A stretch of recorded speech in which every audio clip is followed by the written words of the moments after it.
Terima kasih kerana memilih channel ini untuk mendapatkan berita terbaru setiap hari. Bagi anda yang pertama kali berada dalam channel ini, sila pertimbangkan untuk tekan butang like, subscribe dan komen video ini untuk penambahbaikan pada video akan datang. Berita politik, berita semasa, berita ekonomi, berita kesihatan, pendidikan dan segalanya ada dalam channel ini. Salam sejahtera Malaysia, berita terkini dipetik daripada astroawani.com bertajuk Pandora Papers, Anwar tidak akan beri kerjasama pada SPRM sekiranya diminta tutup mulut. Berita penuh, Datuk Seri Anwar Ibrahim hari ini mempersoalkan tindakan Suruhanjaya Pencegahan Rasuah Malaysia SPRM yang memanggil beliau untuk memberi keterangan berhubung pendedahan Pandora Papers sama ada bertujuan menutup mulutnya atau sebaliknya. Ketua Pembangkang itu menegaskan beliau tidak akan memberikan kerjasama kepada SPRM sekiranya siasatan itu semata-mata kerana mahu memintanya berhenti daripada bercakap mengenai Pandora Papers. Kata ahli Parlimen Port Dickson itu lagi, beliau akan terus membangkitkan perkara tersebut pada sidang Parlimen akan datang sehinggalah siasatan berhubung dengan Pandora Papers yang turut mengaitkan ahli politik dan pemimpin negara dibuat. Katanya, SPRM jawab dia akan tanya saya. Dia akan panggil dan tanya saya untuk beri keterangan. Kerja saya pula beri penerangan. Ini satu dunia ada laporan itu. Tak apa, saya akan beri kerjasama dan saya tiada masalah. Tetapi kena faham juga ada peraturan dalam SPRM. Kalau saya beri keterangan, saya dilarang bercakap mengenai perkara itu. Faham tak? Ini saya kena fikir. Kena tanya SPRM. Panggil saya ini untuk tutup mulut atau tidak? Panggil saya dan saya ada hak untuk menyerahkan lagi. Saya akan beri kerjasama. Kalau tidak, buatlah kerja sendiri, katanya. Tambahnya lagi, buat laporan, cari dan gali lagi nama-nama individu yang terlibat patut ada.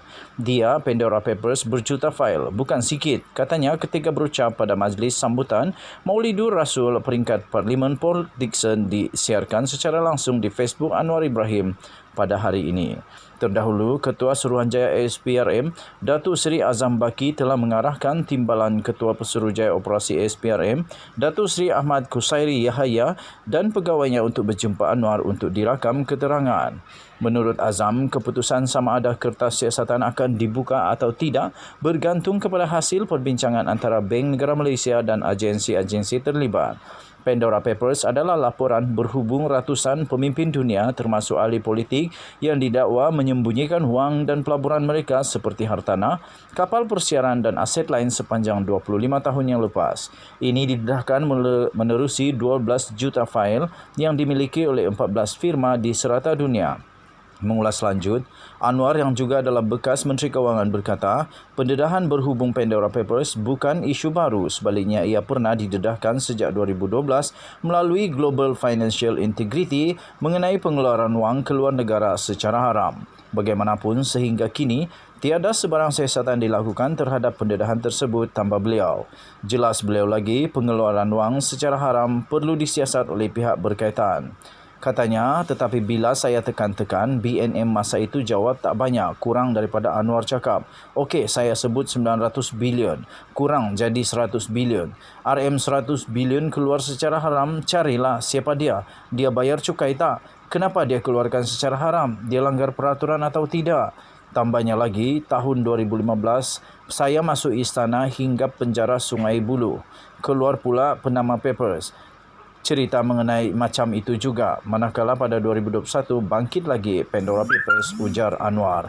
Dalam masa yang sama, Anwar berkata jika betul berlaku pengaliran wang keluar secara haram, ia perlu dikembalikan dan wang itu boleh dimanfaatkan bagi meningkatkan taraf pembangunan dan dalam negara termasuk menaik taraf sekolah-sekolah di luar bandar. Sebelum itu, Anwar ketika menyampaikan ucapan sempena sambutan Maulidur Rasul menyentuh mengenai akhlak-akhlak Rasulullah yang perlu dicontohi oleh pemimpin termasuk tidak menyalahgunakan kuasa. Sekian berita, salam sejahtera. Malaysia kita punya, cintai Malaysiaku. Kita jaga kita jumpa lagi. Bye-bye.